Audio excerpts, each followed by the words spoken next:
Child, my algorithm is algorithming, and I don't necessarily mean here on TikTok.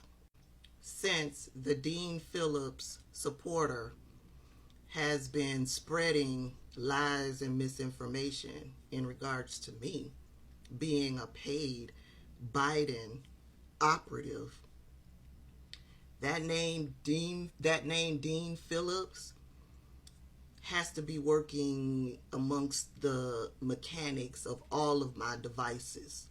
Because I go over to you and I get to the trending page, and the first thing I see is an interview done on MSNBC with Michael Steele, Simone Sanders Townsend, and there's another lady, I forget her name.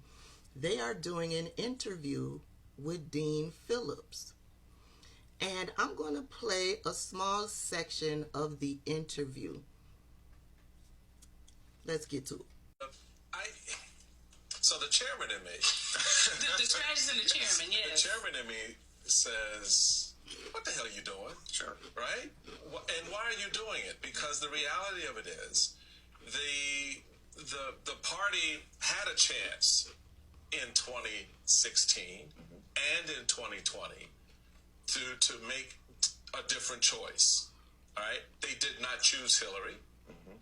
And in 2020, they had Joe Biden standing in front of them, and along with an array of other Democratic candidates, including the current vice president, and the party said no. So what makes you think that after that, with an incumbent president, Joe Biden's not going anywhere. He's not stepping down. Big mistake, by the way. Big mistake. Matter of opinion, but individuals make their choice. Sure. And in the process of making the choice to stay in the game, 97% of that 4% that turned out voted for him. So the question becomes, in reality, are you creating a drain in the process, prolonging the narratives around his age, prolonging the narratives around other things that people are distracted by with Joe Biden, when the real threat is the man across the aisle in Donald Trump? And the polling shows at the end of the day, Donald Trump is going to lose to Joe Biden. Second final point on that. This is 2024. This is not 2016. This is not even 2008. Right. Very different race, very different electorate. That's the other thing to keep in mind, that we've already seen an indication from the base of both parties where they want to go in 2022. When democracy and the threat is in front of them, the economy and all the other concerns take a little bit of a back step. So how do you sauce all of that narratively going forward when, as you tweeted, you're getting whooped? Someone's got to do it. You know, my friends, I know every conversation you all have privately is probably the same ones I'm having with my colleagues, which is we're dumbfounded. And yes, he's got a commanding lead in the primaries. I get it. But look at the numbers. He is in a terrible position. The Which numbers? Can we talk about the numbers? Let's be specific. First of all, let's talk about historical approval numbers. He's in the 30s. No one's ever won re-election with numbers like let's that. Talk about the vote. Let's talk about the just forget national numbers. It doesn't matter. 7 battleground states where he is, at least in the last Bloomberg poll, behind in every single one. But here's the bigger issue. We're living in this bubble here in Washington. When you get out around this country, as I've been doing, my goodness, it is shocking. And by the way, I'm going to wake everybody up right now. Donald Trump is listening to people. He gets it. The border chaos is absolutely front and center amongst Democrats who cannot believe that Democrats here. That's not me. That's a glitch in MSNBC's video. It'll straighten up in a bit. But the man is propping up Donald Trump in his response. In the battlegrounds, he is beating Joe Biden. And frankly, the country's made up his mind about his age. I'm just going to be forthright with all of you. All of the talk about the past, wonderful bills that I voted for and helped market. I was a member of House Democratic leadership. Infrastructure bill, CHIPS Act, Inflation Reduction Act, great investments in America. Americans are really suffering right now. 60% living paycheck to paycheck, 40% don't have $400 in the bank. And here we have the president and our party saying, GDP growth is up, job growth is great. People are frustrated and they are fearful and they're seeing wars around the world. If we wake up, and my mission is to wake us up, I respect Joe Biden. He should have passed the torch. There are wonderful next generation candidates ready to go. I called them to inspire them.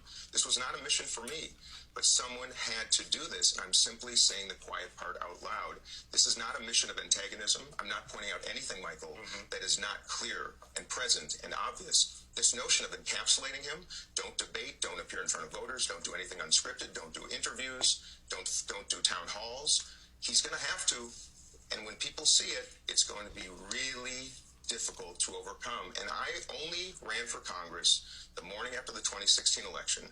My 16-year-old daughter was in her bedroom crying. She had just overcome cancer. She's a gay woman. I didn't know it at the time. I saw fear in her eyes like I'd never seen in my kids' eyes. I had to do something. I promised them I would. I ran for Congress, flipped a 60-year Republican district blue.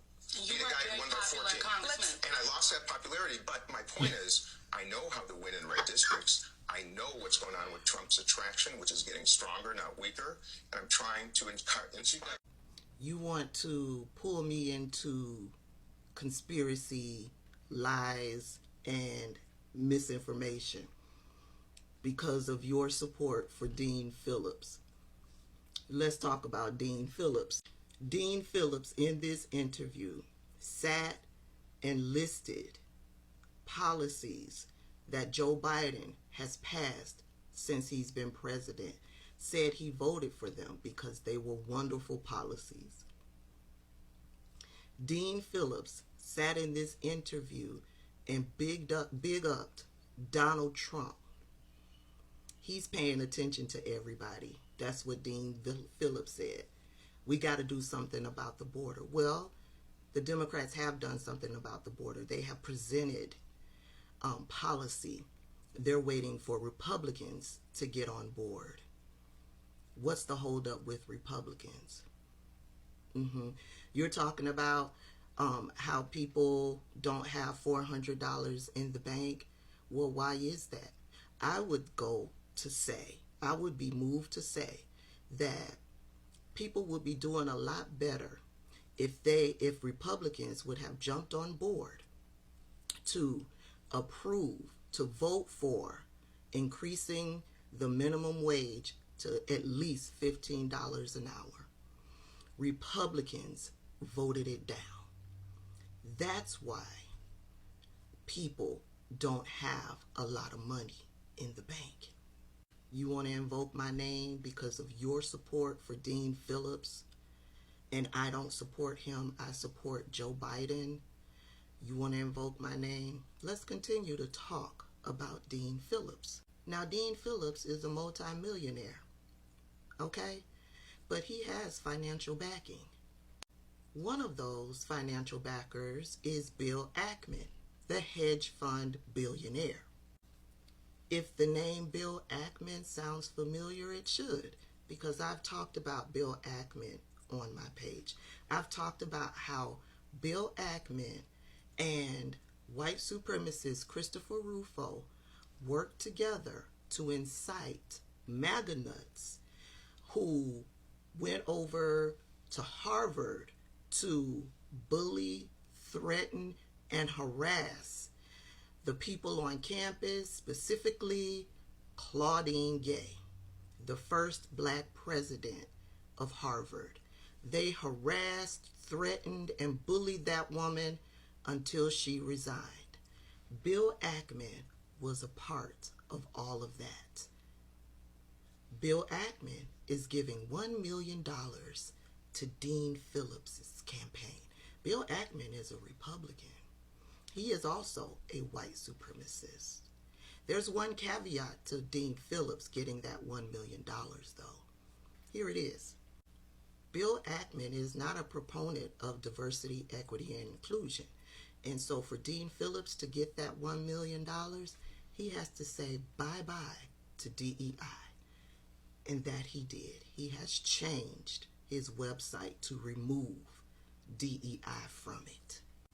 Dean Phillips has floated the idea of making Bill Ackman and Elon Musk a part of his administration. I don't know about you, but that leaves a sour taste in my mouth. That's Dean Phillips.